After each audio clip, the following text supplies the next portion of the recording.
Verkauf und Vertrieb gehören eindeutig zu den 3 Königsdisziplinen eines jeden Unternehmens. Aber warum tun sich so viele mit dem Verkaufen so schwer? Was hat das alles wieder einmal mit unserer Verhaltenspsychologie zu tun? Und wie kann man selbst in nur 3 Tagen zu einem erfolgreichen Verkäufer werden? Bleibt dran, ich erkläre es euch.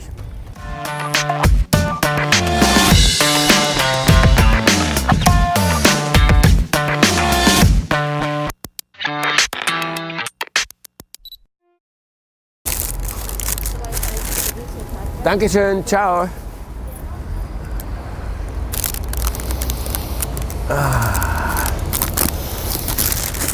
Nichts geht am frühen Morgen über ein frisches Brötchen sowie einen netten und gut gelaunten Verkäufer.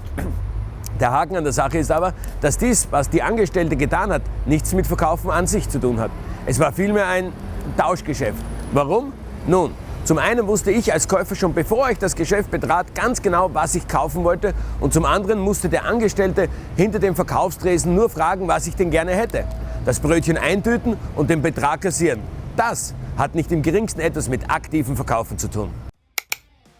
Wie richtiges Verkaufen aber funktioniert, erkläre ich euch jetzt, indem wir gleich zu Beginn mit dem alles entscheidenden Faktor, nämlich der Psychologie dahinter beginnen. Und diese ist recht simpel. Warum die meisten Menschen, die im Verkauf tätig sind, mit dem Verkaufen selbst ein Problem haben, ist ihre Angst. Nämlich die Angst vor der Absage des Kunden, das ihm angebotene Produkt zu kaufen, sprich also Zurückweisung. Damit ihr es aber besser nachvollziehen könnt, erkläre ich es euch an einem Beispiel, das sicher den meisten von euch nur zu gut bekannt ist. Ihr kennt sicher alle das Gefühl, wenn man in der Pubertät ist und zum ersten Mal für jemand anderen schwärmt. Man traut sich diesen jemand dann aber nicht ansprechen. Warum? Ganz einfach, weil man zum einen Angst davor hat, dass man einen Korb bekommt, sprich also, dass man zurückgewiesen wird, und zum anderen, weil das Gegenüber der Entscheidungsträger ist und man nicht mehr selbst. Ergo, jemand anderer entscheidet, wie es weitergeht, was wiederum bedeutet, dass wir indirekt die Kontrolle einer Situation an diesen jemanden abgegeben haben. Und exakt gleich verhält es sich mit einem Verkaufsgespräch. Zuallererst einmal das Wichtigste. Verkauf ist etwas absolut Gutes, und hier sei einmal erwähnt, dass es ohne Verkauf und ohne Verkäufer keinen Handel geben könnte und ohne Handel es kein Wirtschaftssystem gäbe. Sprich, würden wir nicht verkaufen, würden wir noch in Höhlen leben und müssten jagen gehen. Warum denken also so viele Menschen, dass sie gar nicht verkaufen können? Die Wirklichkeit sieht so aus, wir alle sind Verkäufer, sogar sehr gute noch dazu. Warum? Weil wir schon im Kindesalter damit beginnen. Habt ihr schon einmal Kleinkinder dabei beobachtet, wenn sie zum Beispiel von ihrer Mutter ein Eis möchten? Sie stemmen nicht ihre Hände in die Hüften und schreien ihre Mutter mit bösem Blick an. Nein, ganz im Gegenteil. Sie machen ihre Augen groß und bitten ihre Mutter ganz, ganz lieb mit hilfesuchender Mimik und offenen Gesten ihrer Arme nach Unterstützung. Im Gehirn der Mutter wird sofort der Beschützerinstinkt wach und reagiert im ersten Moment immer emotional, wie genau vom Kind beabsichtigt. Und es bekommt sein Eis. Oder die Mutter reagiert rational und es gibt ihrem Kind das Eis nicht, weil es vielleicht schon zuvor eines hatte und sie nicht will, dass sich ihr Kind den Magen verdirbt. Aber zuallererst wird die Mutter immer emotional entscheiden, genauso wie der Käufer bei einem Verkaufsgespräch. Menschen tätigen fast alle ihre Käufe erst emotional und dann rational. Deshalb sind alle Menschen von Kindheitsbeinen auf gute Verkäufer, und dafür gibt es eine Menge Beispiele. Wenn ihr am Abend ausgeht und jemanden kennenlernt, den ihr interessant findet, schon findet ein Verkaufsgespräch statt. Oder wenn ihr euch um einen Job bewirbt. Deshalb sind die meisten Menschen bei einem Bewerbungsgespräch zum Beispiel nervös, weil genau dieselben Prozesse ablaufen wie zuvor erwähnt in der Pubertät.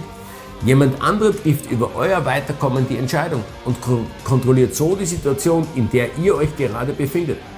Und deswegen mögen die meisten Menschen auch nicht das Verkaufen, weil sie irrtümlicherweise der Meinung sind, dass jemand anderer, in diesem Fall der Käufer, die Entscheidung über Kauf oder Nicht-Kauf trifft.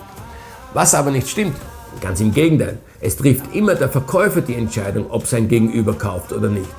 Und wie das im Detail funktioniert, zeige ich euch jetzt. Erfolgreich verkaufen ist absolut nicht schwierig, man muss nur verstehen, was sich dahinter verbirgt, nämlich die Verhaltens- und Bedürfnispsychologie des Kunden. Also erstens, ein Verkaufsgespräch muss dem Produkt und dem brennenden Bedürfnis des Käufers stets angepasst werden. Ein Beispiel zur Verdeutlichung. Ein Auto ist wie ein Verkaufsgespräch immer gleich aufgebaut. Es hat 4 Räder, einen Motor, ein Lenkrad und ein Chassis. Jedoch ist deswegen nicht jedes Auto gleich. Und genauso ist es mit dem Verkaufen. Ein Immobilienmakler wird seinen Fokus im Verkaufsgespräch ganz anders ansetzen als ein Versicherungsberater oder ein Autoverkäufer. Während der Immobilienmakler im Verkaufsgespräch auf die Träume und die Zukunft seiner Interessenten zielt, wird der Versicherungsmakler wohl eher auf die Ängste und das Sicherheitsbedürfnis seiner Kunden eingehen. Während der Autoverkäufer hingegen vermehrt auf Garantie und Preisnachlass in seinem Verkaufsgespräch eingeht. Aber auch wenn das Verkaufsgespräch für ein Segment wie zum Beispiel dem Autoverkauf feststeht, muss auch hier noch einmal differenziert werden. Denn für eine junge Mutter, die gerne einen Familienvan kaufen möchte, gilt eine komplett andere Argumentationskette als für einen jungen Mann, der Single ist und ein sportliches Auto fahren möchte. Zweitens, beim Verkaufsgespräch ist folgender Grundsatz unumstößlich. Es gilt ausschließlich zu argumentieren und niemals mit dem Käufer zu diskutieren. Ja? Und drittens, der Kunde sollte immer erst auf sein Bedürfnis hingewiesen werden und dass ihr für ihn genau die richtige Lösung habt, die er benötigt, aber ihr solltet den Kunden niemals in die für euer Unternehmen schwere Position gebracht werden, zu entscheiden, ob er dein Produkt kauft oder nicht, sondern immer nur darf der Kunde entscheiden, welches deiner Angebote er am liebsten mag, sprich A oder B. Schließlich ist das Ziel eines jeden Verkäufers, sein Produkt an den Kunden zu vertreiben und nicht mit dem Verkaufsgespräch den potenziellen Kunden zu vertreiben. Wie kann ich nun aber dieses Wissen für mich nutzen und anfangen, ein guter bzw. ein besserer Verkäufer zu werden? Es gibt Leute, die machen einen Kurs bei einem Verkaufstrainer und das ist auch okay, aber sie können danach noch immer nicht richtig verkaufen. Firmen schicken ihre Mitarbeiter zu Verkaufsseminaren, aber diese können danach auch noch immer nicht umsatzstark verkaufen. Warum ist das eigentlich so und wie kann man da abhelfen? Nun, vorweg, ein Verkaufsseminar ist immer nur theoretisch, sprich, der Verkaufstrainer erzählt von einer Situation und wie ihr diese lösen könnt. Das Problem dabei, es gibt keinen Call for Action, bedeutet, es fehlt das Praxistraining. Damit ihr besser versteht, was ich meine, stellt euch jetzt folgende Situation vor. Ihr möchtet einen Führerschein machen und besucht deswegen eine Fahrschule. Nachdem ihr die Theorie durch habt, händigt euch der Fahrlehrer, ohne eine theoretische Prüfung zu machen, ohne eine einzige Stunde Praxisunterricht und ohne Prüfungsfahrt nun die Autoschlüssel aus. Was glaubt ihr, wird passieren? Richtig. Ihr und andere werden aufgrund, dass euch die Praxis fehlt beim Autofahren, zu Schaden kommen. Warum denken also die meisten Menschen, die im Verkauf tätig sind, dass sie, nachdem sie ein Verkaufsseminar oder ein Buch darüber gelesen haben, auch automatisch ein guter Verkäufer sind? Prinzipiell sei gesagt, Verkaufen ist ein Handwerk, das auch in der Praxis erlernt werden muss. Ich persönlich habe das aktive Verkaufen in 2 Schritten erlernt. Zum einen, als ich vor vielen Jahren in Amerika gelebt habe, denn dort hat das Handwerk eines Verkäufers ein absolut anderes Image, als es leider Gottes hierzulande der Fall ist. Und außerdem hatte ich das absolute Privileg, von einem der besten Verkäufer überhaupt lernen zu dürfen. Im zweiten Schritt lernte ich dann das Verkaufen hier in Deutschland. Und da entdeckte ich relativ rasch, dass nicht der Käufer die Entscheidung über den Kauf oder Nichtkauf tätigen sollte, sondern immer nur der Verkäufer. Wie das im Detail funktioniert, erkläre ich euch jetzt. Um dem Verkäufer die Entscheidung abzunehmen und damit ihr sie für ihn trefft, gibt es 2 wichtige Tools, nämlich Verkaufstechniken und Verkaufstaktiken. Verkaufstaktiken sind zum Beispiel, über welche Vertriebskanäle du verkaufst. Dabei sollte man immer mindestens 3 nutzen. So zum Beispiel einen den Direktverkauf. Es ist etwas mühsam und hat eine 20- bis 25%ige Effektivität.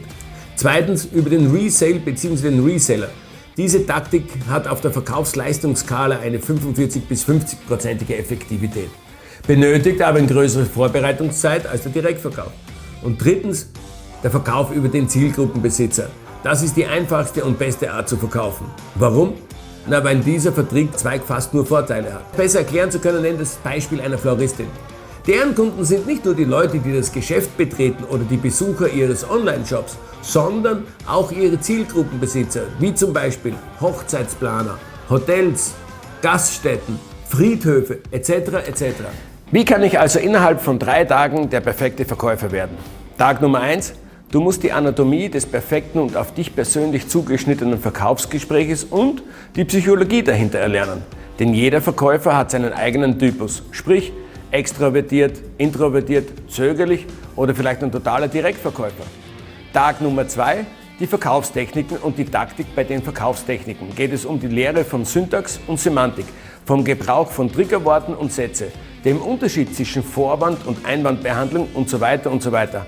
Aber auch um Manipulation, also Verkaufstaktiken, wie zum Beispiel das Weiterempfehlungsprinzip, Verknappungsprinzip, Reziprozität, die Weil-Technik und viele andere mehr. Am dritten Tag heißt es Learning by Doing in der Praxis. Das heißt Verkaufsgespräch-Training, Analyse und die Perfektionierung durch Konditionierung, Zielgruppendefinition, Zielgruppenbesitzer durch Telefonakquise, Terminvereinbarung und letztendlich durch das Kooperationsgespräch gewinnen. Da die Thematik Manipulation aber so enorm umfangreich ist und wir euch unbedingt zeigen möchten, wozu ihr durch geschickte Manipulation in der Lage seid, haben wir deshalb ein eigenes Video dieser Thematik erstellt, in dem es vorwiegend darum geht, wie kann ich Manipulation erkennen, mich dagegen wehren oder sogar effektiv für mich im direkten Verkauf einsetzen. Also ihr seht, Verkaufen ist weit mehr als nur ein Tauschgeschäft, aber rasch erlernen und durch ständiges Üben und Verbessern richtig gehend perfektionierbar. Bis zu unserem nächsten Video, euer Bernhard Reiter.